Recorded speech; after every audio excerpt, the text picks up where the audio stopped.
Hey guys, welcome to Puneri Vidyapeeth. जैसे कि last session में हमने देखा था how to solve LPP problem using graphical method. Now even though this sum और this topic is not in your exams MCA के जो रिसेंट जो सिलेबस है, जो रिसेंट पैटर्न है, in that you won't able to see this types of question. Graphical method आपके syllabus से उन्होंने ओमिट कर दिया है, but it is very important regarding आपका जो सिंप्लेक्स मेथड है। सो उस सिंप्लेक्स मेथड की जो स्टार्टिंग या फिर उसका जो बेस है वो समझने के लिए आपको ग्राफिकल मेथड प्रॉपर अंडरस्टैंड होनी चाहिए, तभी आपको सिंप्लेक्स मेथड अच्छे से समझ में आ जाएगा। अगर आपने वो सिंप्लेक्स मेथड की वीडियो नहीं देखी, then click on I button, you will get that video. And उसके पहले भी जितने भी सेशंस हो चुके हैं, अगर आपने वो नहीं देखे तो आपको प्लेलिस्ट नीचे डिस्क्रिप्शन में लिंक डाल दिए, तो वहाँ पे आपको वो वीडियो की प्लेलिस्ट मिल जाएगी, जिसमें हमने ऑप्टिमाइजेशन टेक्निक के 3 chapters already cover 3 sessions already cover कर दिए। अभी इस सेशन में हम देखने वाले how to in this session we are going to see some basic terminologies related to simplex method. जैसे सिंप्लेक्स मेथड अभी स्टार्ट करने वाले हैं हम, बट उसके पहले कुछ टॉपिक्स है जो आपको पता होने चाहिए, एंड वो टॉपिक्स का सीधा रिलेशन आपको ग्राफिकल मेथड से देखने को मिलेगा। सो आई विश कि आप वो एक प्रीवियस वाला सेशन देखें, ताकि आपको अच्छे से क्लियर अंडरस्टैंडिंग हो जाए that what is simplex method and simplex method solve कैसे करते हैं, right. So from beginning, from starting, now we will go for our basic definitions जो हम देखने वाले। सो जस्ट अ सेकेंड, या now we are on our text book. So first of all we will see some basic terminologies. अभी इसमें first terminology है solution to LPP. मतलब आपका जो पूरा एलपीपी प्रॉब्लम होगा उसके जो सेट हो गए, सॉल्यूशंस के जो जितने भी सारे सेट्स हो गए, मतलब जो भी हमें कॉर्नर पॉइंट्स है, फिर just a second, let me show you. Yeah so this was our graph yesterday, this was our graph yesterday. अपना जो एलपीपी का पूरा जो सिस्टम था, पूरा जो हमें जो कंस्ट्रेंट्स दे थे, उन कंस्ट्रेंट्स को सेटिस्फाई करने के लिए जितनी भी वैल्यूज थी, वो सब वैल्यूज कॉमनली सारे कंस्ट्रेंट्स को फॉलो करते हुए या फिर पूरे सारे कंस्ट्रेंट्स को सेटिस्फाई करते हुए हमें ये पूरा एक वैल्यूज का सेट मिलेगा। तो ये जो सेट होगा वही सेट होगा अपने एलपीपी के सॉल्यूशंस का। बट अभी इसमें से अपने को ज़्यादा इंपॉर्टेंट कौन सा होगा, तो वो होगा ऑब्जेक्टिव फंक्शन को जो सेटिस्फाई करेगा। मतलब हमें जो भी मैक्सिमम जेड देगा वो हमारा सॉल्यूशन होगा, राइट। नेक्स्ट, फिजिबल रीजन और सॉल्यूशन स्पेस। वही the set of all solutions of general LPP is called feasible region और सॉल्यूशन स्पेस। जो आपके पूरे के पूरे सिस्टम में जो आपका फिजिबल जो एक्स और वाई की जो वैल्यूज होंगे वो सारे आपके फिजिबल रीजन के अंदर आएंगी। Next is basic solution. Now what is basic solution? The solution of general LPP which is obtained by setting its variable equal to 0 is called basic solution. आपको याद है इस लास्ट सेशन में हमने यहाँ पे जस्ट अ सेकेंड, या x की वैल्यू 0 पुट करी थी यहाँ पे एंड y की वैल्यू फाइंड करी। सेम यहाँ पे हमने y की वैल्यू 0 पुट करी, x की वैल्यू फाइंड करी। यहाँ पे भी x की वैल्यू 0 पुट करी, y की वैल्यू फाइंड करी, और y की वैल्यू 0 पुट करके x की वैल्यू फाइंड करी। तो हम जो भी यहाँ पे x की वैल्यू 0 पुट करते हैं, right, so those are called your basic solutions, right. मतलब आपका पहला बेसिक सॉल्यूशन यहाँ पे क्या होगा, 0,4। यहाँ पे आपका पहला बेसिक सॉल्यूशन होगा 0,4। दूसरा बेसिक सॉल्यूशन पहले इक्वेशन के लिए क्या होगा 4,0, राइट। नेक्स्ट सेकेंड इक्वेशन के लिए आपका पहला बेसिक सॉल्यूशन क्या होगा 0,6। Second solution will be 3,0, right. So these are called basic solutions, जहाँ पे हम क्या करते हैं, अपने एक वेरिएबल को 0 के इक्वेट करते हैं। या फिर समटाइम्स अगर आपका आगे एलपीपी जिसमें हम सिंप्लेक्स मेथड सॉल्व करने वाले, उसमें हम यूजुअली जो अपना फर्स्ट वाला इटरेशन होगा, जिसे हम इनिशियल बेसिक फिजिबल सॉल्यूशन भी कहते हैं, उसमें हम S1 और S2 जो अपने स्लैक वेरिएबल्स और सरप्लस वेरिएबल्स है उनको ही बस कंसिडर करते हैं। बाकी के जितने भी वेरिएबल्स हैं उनको 0 ले लेते हैं, ठीक है। सो वो सब क्या है हम नेक्स्ट वीडियो में देखने वाले हैं, बट उससे पहले हम कुछ बाकी के टर्म्स भी देख लेते हैं। Next is basic feasible solutions. What are basic feasible solution? A feasible solution is called basic feasible solution if it is also a basic solution, right. मतलब जो हमने x और y के वेरिएबल 0 कंसिडर करने के बाद वो जो जितने भी सॉल्यूशंस इनिशियल फिजिबल रीजन के अंडर आएंगे, जितने भी सॉल्यूशंस फिजिबल रीजन के अंडर आएंगे, दो solutions are called basic feasible solutions, right. Next, non basic variables. Now what is non basic variable? A variable which we equate to zero. जैसे हमने पहले इक्वेशन में x को एक बार जीरो इक्वेट किया था एंड दूसरे में y को इक्वेट जीरो किया था। व्हाइल ऑब्टेनिंग बेसिक सोल्यूशन, मतलब जो बेसिक सोल्यूशन हमें मिले 0,4 या फिर 6,0 है, may be just a second, या 0,4, 4,0, ये जो है ये हमारे बेसिक सोल्यूशन है। और इसमें हमने पहले x को इक्वेट जीरो किया, फिर y को इक्वेट जीरो किया, then these are called basic variables, non basic variable, sorry, these are called non basic variable, जहां पे हमने कुछ वेरिएबल्स को जीरो की इक्वेट किया। Next, non degenerate solution. If each of the m variable of basic feasible solution is positive, then that basic feasible solution is called non degenerate solution. अब ये non degenerate solution क्या है? अगर आपके यहाँ पे वैल्यूज पॉजिटिव मिलती है, सीधी वाली, अभी हमें यहाँ पे 0,4 पॉजिटिव वैल्यू मिली, सेम हमें यहाँ पे भी पॉजिटिव वैल्यू मिली, 0,6, दोनों 6 भी पॉजिटिव है, 3,0 पॉजिटिव है।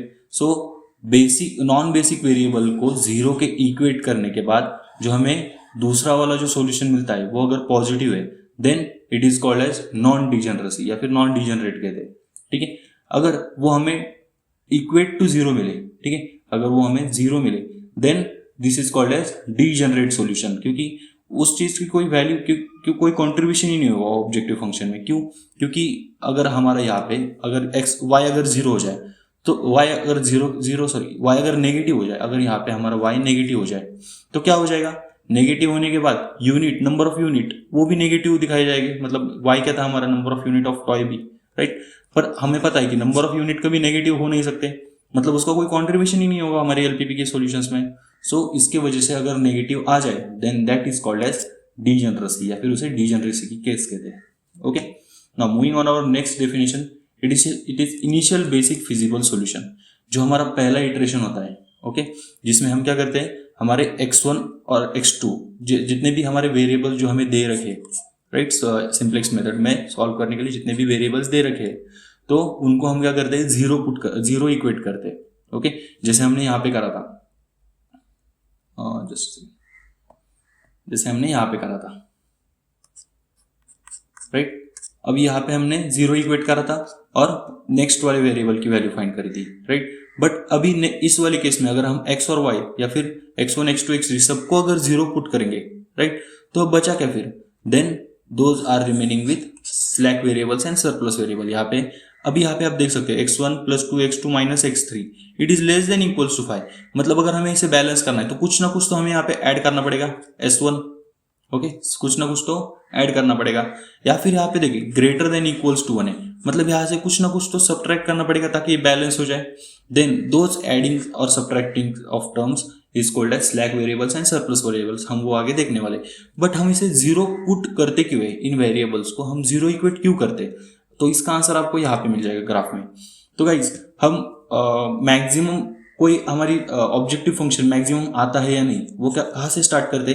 From origin, right. ओरिजिन पे हम क्या करते हैं, x की वैल्यू 0, y की वैल्यू 0, राइट। सो यहाँ पे भी हम चेक करते हैं ना, तो इसी वजह से हम पहले क्या करते हैं, तो हमारे x1, x2 या फिर x और y उनकी वैल्यूज पहले फर्स्ट इटरेशन में 0 कंसिडर करते हैं। मतलब बचता है बस स्लैक वेरिएबल और surplus variable. Then this slack variables and surplus variable they are part of our initial basic feasible solution.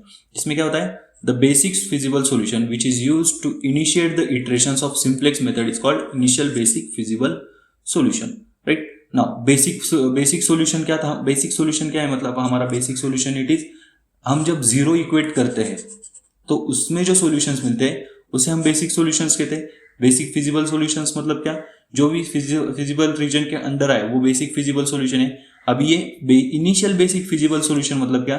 तो स्टार्टिंग में हम जब इटरेशंस इनिशिएट करते हैं सिंप्लेक्स मेथड में, जब हम स्टार्टिंग में इटरेशन स्टार्ट करते हैं तो उस समय हम x और y के वैल्यूज जीरो इक्वेट करते हैं और हमारे जो सरप्लस और स्लैक वेरिएबल्स है उनकी वैल्यूज वहां से हम स्टार्ट करते हैं।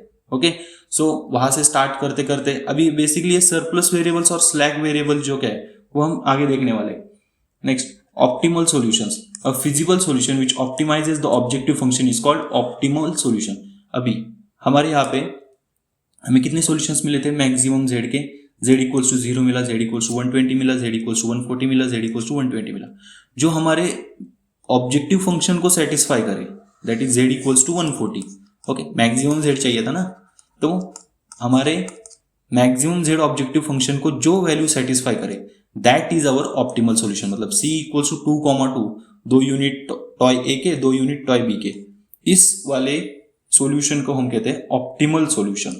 तो बेसिकली हमारे लास्ट वाले एग्जांपल से ही हम सब उठा रहे हैं ताकि आपको पता चले एग्जैक्ट वैल्यूज कौन सी क्या है। Next, alternate solution, when LPP has more than one solution giving the same optimum value of problem, it is have an alternate solution. Alternate solution मतलब क्या होता है कि जब आपके सॉल्यूशन में एक से ज्यादा सेम वैल्यूज आ जाए, ठीक है, तो उसे कहते हैं हम ऑप्टिमल सॉल्यूशन, अल्टरनेट सॉल्यूशन। अब ये अल्टरनेट सॉल्यूशन क्या होता है हम एक केस में देखने वाले, सिंप्लेक्स मेथड के भी। Okay, next, slack variable. अब ये स्लैक वेरिएबल क्या होता है, if a constraint in LPP is less then type, अगर आपका कंस्ट्रेंट मतलब आपका रिस्ट्रिक्शन, आपके ऊपर कौन सा रूल लगा, यहाँ पे एक second, just me erase it. या सो यहाँ पे पहले वाली इक्वेशन में you can see over here it is less then type. Okay, ये अगर लेस देन टाइप का है तो ऑब्वियसली इसका मतलब क्या है, इसमें कुछ ना कुछ तो ऐड होगा ताकि ये पूरा इक्वेशन बैलेंस हो जाए, राइट। सो इसे बैलेंस करने के लिए हम क्या करते हैं, इसमें कुछ ना कुछ तो ऐड करते हैं। ओके, तो उसी वेरिएबल को कहते हैं slack variable. If constraint is of less than equal to type, then convert it into equation a variable is added to left hand side। तो लेफ्ट साइड पे, ये लेफ्ट साइड और ये राइट साइड, तो LHS में हम कुछ add करते हैं, जो ऐड करते हैं उसे कहते हैं slack variable. And what is surplus variable, surplus variable if a constraint in LPP is of type greater than equals to, then to convert it into equation. Basically हमारा मेन मोटो यहाँ पे starting से होता है to make equations of this. Okay, जैसे हम यहाँ पे बनाते हैं ना गाइस, जस्ट अ सेकेंड, या जैसे हमने देखो हमें मिला क्या था, x plus Y is less than equals to 4, ये मिला था, बट हमने क्या करा, x plus Y equals to 4 के लिए चेक करा था, राइट। सो हमने क्या किया, ग्राफ में उससे लेस देन वाले सारे वैल्यूज उठाए। सेम यहाँ पे 2x plus Y less than equals to था, तो हमने उसे इक्वेट करके इक्वेशन बना के हमने क्या करा, उससे लेस देन वाले वैल्यूज लिए। सेम वैसे ही यहाँ पे हमने क्या करा था, हमें इक्वेशन बैलेंस करने के लिए कुछ ना कुछ तो ऐड और सब्ट्रैक्ट करना था। जो ऐड करेंगे लेफ्ट साइड में उसे बोलेंगे हम स्लैक वेरिएबल, जो सब्ट्रैक्ट करेंगे उसे बोलेंगे surplus variable. And these both definitions are very very important for your exams perspective. ये एग्जाम्स में आ चुके हैं एंड प्रीवियस ईयर के एग्जाम में ये देखने को मिल चुके हैं गाइस। तो आई होप कि आप ये डेफिनेशन सारे के सारे लर्न कर ले, सो आपको एग्जाम में कोई इश्यू ना आए। So basically these are the most important terminologies related to LPP problem. Now next we are going to see what is canonical form. अब ये canonical form होता क्या है, that we are going to see guys. So first आपको ये question दिया रहेगा maximum z equals to, ये जो canonical form है guys, it is very important to start our simplex method. simplex method को start करने के लिए या फिर simplex form को start करने के लिए these canonical method is very very important. Okay, so what is this canonical method that we are going to see now. Now first equation is maximum z equals to 5x1 plus 3x2. Okay, this is our objective function. Next, subject to x1 minus 3x2 equals to 2. Next minus x1 plus x2 greater than equals to 1. Next, where x1 comma x2 is greater than equals to 0. Now हमारा जो first objective function है वो वैसे का वैसे ही रह रहा है। क्यों? क्योंकि we are going to see whether कुछ ऐड कर रहे हैं या नहीं कर रहे। Okay, based on that we are going to see. Next, second वाला अगर एग्जांपल देखे, एक बेसिक वाला एग्जांपल देख लेते एक। So here maximum z equals to 4x1 plus 2x2 plus 3x3 subject to first वाला कंस्ट्रेंट जो है वो हमें क्या दे रखा है, less than equals to 5, right. Next यहाँ पे हमें दे रखा है ग्रेटर देन इक्वल्स टू 5। जब भी गाइज आपके पास मैक्सिमम z हो ना, तो आपको करना क्या है, इस greater than equals to less than equals to बनाना है। Okay, so first of all अगर इसे साइन ऑपोजिट करना है मतलब हमें क्या करना पड़ेगा, दोनों साइड -1 से मल्टीप्लाई करना पड़ता है। ओके, सो आपका ऑब्जेक्टिव फंक्शन क्या होगा, maximum z equals to 4x1 plus 2x2 plus 3x3। Next, पहले आपके पास सब्जेक्ट टू पहला कंस्टेंट दिया है उन्होंने 2x1 plus 4x3 less than equals to 5। ये तो पहले से ही लेस देन इक्वल्स टू है तो इसमें कुछ करने की जरूरत है नहीं। Next 2x1 plus 3x2 plus 3x3, यहाँ पे भी ग्रेटर देन इक्वल्स टू था तो हमने यहाँ पे क्या किया, less than equals to -4। Okay, minus sign दोनों साइड मल्टीप्लाई करने के बाद हमें क्या मिलेगा, माइनस साइन यहाँ पे प्लस की जगह यहाँ पे फिर से माइनस आ जाएगा, यहाँ पे भी प्लस की जगह माइनस आ जाएगा, 3x2 minus 3x3 less than equals to -4, या -4 यहाँ पे minus minus plus. Okay guys, so अगर आपको ग्रेटर देन इक्वल्स टू को अगर लेस देन इक्वल्स टू करना है then what you will do, you will multiply minus on both side. Okay, अगर इसको लेस देन इक्वल्स टू करना है then you will multiply minus on both side, that's it. Next, अभी आपको यहाँ पे फर्स्ट वाले दो क्वेश्चंस कैनोनिकल फॉर्म के थे, right.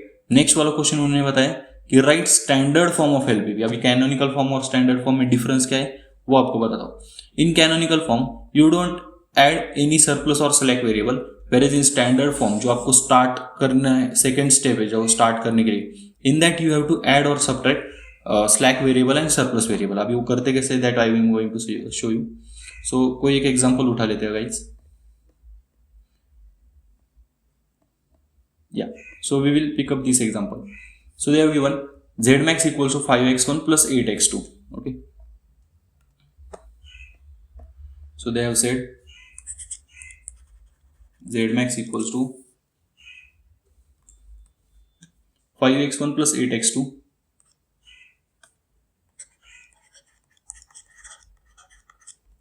Next, subject to x1 plus 2x2 less than equals to 8. First वाला कंस्टेंट है x1 plus 2x2 less than equals to 8. Further they have given 4x1 plus x2 less than equals to 10. 4x1 plus x2 less than equals to 10 and x1 x2 greater than equals to 0. Now इसका standard form कैसे होगा guys? First of all आपको करना पे क्या होगा, यहाँ पे बैलेंस करने के लिए आपको यहाँ पे कुछ ना कुछ ऐड करना पड़ेगा जिसे हम कहते हैं स्लैक वेरिएबल। यहाँ पे फर्स्ट स्लैक वेरिएबल होगा और यहाँ पे सेकेंड स्लैक वेरिएबल ऐड हो जाएगा। तो मतलब आपके कंस्टेंट्स क्या बनेंगे, x1 plus 2x2 plus s1 क्या होगा गाइस यहाँ पे इक्वल्स टू 8। सेकेंड कंस्टेंट होगा 4x1 plus x2 plus s2 equals to 10, where x1, x2, s1, s2 these are all greater than equals to 0। ये हो गए हमारे constraint in standard form. But हमारा ऑब्जेक्टिव फंक्शन अभी क्या होगा guys, maximum z equals to, अभी हमारे मैक्सिमम z में हम यहाँ पे कोई चेंजेस नहीं कर सकते। क्यों? क्योंकि इसी ऑब्जेक्टिव फंक्शन पे हमें प्रॉफिट या मैक्सिमम प्रॉफिट निकालना है, राइट। सो यहाँ पे हमारा ऑब्जेक्टिव फंक्शन जैसे कि वैसे ही रहना चाहिए, बट उसमें स्लैक वेरिएबल्स भी तो आएंगे तो वो उसे ऐड कैसे कर सकते हैं। तो अगर मैं 0s1 ले लूँ प्लस 0s2 ले लूँ, राइट, तो इस इक्वेशन में कोई ऐसा ज़्यादा डिफरेंस या फिर कोई डिफरेंस होगा नहीं, क्योंकि 0 से मल्टीप्लाई करने के बाद तो वैसे ही x1 और x2 वैसे ही रहने वाले, बस s1 s2 0 हो जाएंगे, right. So this is our standard form, here it is. So LPP को स्टैंडर्ड फॉर्म में कन्वर्ट करने के बाद we got that z max equals to 5x1 plus 8x2 plus 0s1 plus 0s2, whereas x1 plus x2 plus s1 equals to 8, 4x1 plus x2 plus s2 equals to 10। Then अपने जो stack या basic variables है वो s1 s2 greater than equals to 0, x1 x2 greater than equals to, यहाँ पे मैंने एक साथ लिखा है, वहाँ पे उन्होंने अलग अलग लिखा है। अभी अलग अलग उन्होंने लिखा है तो हमें एक और चीज ज्यादा इंफॉर्मेशन मिल गई। देखो, बेसिक वेरिएबल और non basic variable, what are basic variable, what are non basic variable, थोड़ी देर पहले देखा हमने। सो एक बार फिर से आपको दिखा देता हूँ, जस्ट अ सेकेंड। या बेसिक वेरिएबल्स या नॉन बेसिक वेरिएबल्स देख लेते हैं, which we equate to 0। Okay, मतलब यहाँ पे हम क्या करने वाले, x और हमारा x1 और x2 जो है उसे हम इक्वेट टू 0 करेंगे और बस हमारी वैल्यू जो बचेगी वो होगी S1 और S2 की। अगर मैं यहाँ पे x1 और x2 की वैल्यू 0 कर दूँ तो हमारा S1 कितना आएगा 8 और हमारा S2 कितना आएगा, it will be 10। So to obtain IBFS initial basic feasible solution obtain करने के लिए हम क्या करेंगे, पहले स्टैंडर्ड फॉर्म में x1 और x2 को 0 लेट करेंगे तो हमें S1 मिलेगा 8 और S2 मिलेगा 10। ओके, हमारा Z मैक्स कितना होगा, 0 होगा, जैसे हमने ग्राफिकल मेथड में स्टार्टिंग पॉइंट में देखा था, राइट। यहाँ पे हमने क्या करा था, पहले 0,0 पे पहले हम वैल्यू निकाल दिए, ठीक है, 0,0 पे पहले वैल्यू निकाल दी, जहाँ पे हमारा पहला जो हमारा मैक्सिमाइजेशन ऑब्जेक्टिव फंक्शन की पहली जो वैल्यू होगी वो कितनी आई थी, 0 आई थी। यहाँ पर भी वही आई है, that is z max equals to 0। अभी यहाँ से हम स्टार्ट करते हैं अपना सिंप्लेक्स मेथड, ओके, जिसमें हम अलग अलग कॉर्नर पॉइंट्स को चेक करते हुए जाते, बट यहाँ पे कोई ग्राफ वगैरह नहीं होगा, यहाँ पे बस होगा टेबुलर फॉर्म में। ओके, सो आई होप आपको वो जो बेसिक डेफिनेशंस है वो आपको पता चल गई होगी, बेसिक डेफिनेशंस में क्या है। Then after that I hope आपको कैनोनिकल फॉर्म में कैसे कन्वर्ट करना है, स्टैंडर्ड फॉर्म में कैसे कन्वर्ट करना है ये भी पता चल गया होगा। हम basic variables non basic variables क्यों यूज करते हैं ये आपको पता चल गया होगा। आई होप आपको इसमें कोई डाउट नहीं है। So this was for today. From next video we are going to start with our simplex method, जो हमें स्ट्रॉन्ग बेस के साथ हमने स्टार्ट करने वाले, क्योंकि हमने पूरा का पूरा उसके रिलेटेड पूरा बेसिक पढ़ लिया है। So in next video we are going to start with our simplex method. So I hope आपको ये लेक्चर समझ में आ गया होगा। आपको अगर आपको ये लेक्चर समझ में आ गए then like the video and share और सब्सक्राइब जरूर कर देना। आप जितने भी MCA के या फिर जो जितने भी दोस्त हैं जिनको ऑपरेशन रिसर्च या ऑप्टिमाइजेशन टेक्निक का टॉपिक है तो उनके साथ शेयर जरूर कर देना। So this was for today. मिलते हैं अगली वीडियो में, तब तक के लिए थैंक यू।